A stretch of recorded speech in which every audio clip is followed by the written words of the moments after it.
1991లో వచ్చిన time travel cinema Aditya 369. The time machine అనే novel నుంచి స్ఫూర్తి పొంది తీసిన సినిమా అప్పట్లో బ్లాక్ బాస్టర్గా నిలిచింది. సంగీతం శ్రీనివాసరావు డైరెక్ట్ చేసిన ఈ మూవీలో నందమూరి బాలకృష్ణ హీరోగా, మోహిని కథానాయికగా నటించారు.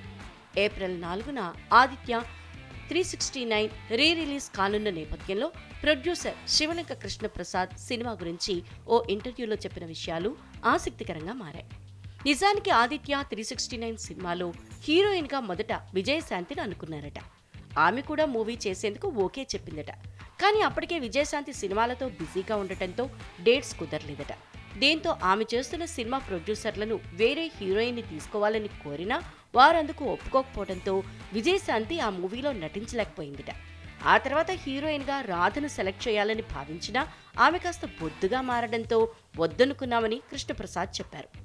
సినిమాటోగ్రాఫర్ పిసి శ్రీరామ్ తమిళంలో ఈరమానా రోజావే సినిమా చేస్తున్న అమ్మాయి బాగుందని చెప్పడంతో ఆమెను పిలిచి స్క్రీన్ టెస్ట్ చేశారట.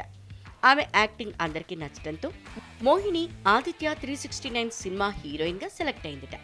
ఈ మూవీ తర్వాత 2-3 సినిమాలు చేసిన మోహిని ఆ తర్వాత పెళ్లి చేసుకుని సినిమా కెరీర్ కి ఫుల్ స్టాప్ పెట్టింది. ఇదిలా ఉంటే 34 ఏళ్ల తర్వాత రీ రిలీజ్ అవుతున్న ఆదిత్య 369 మూవీకి ఇప్పుడు సీక్వెల్ ప్లాన్ చేస్తున్నారు.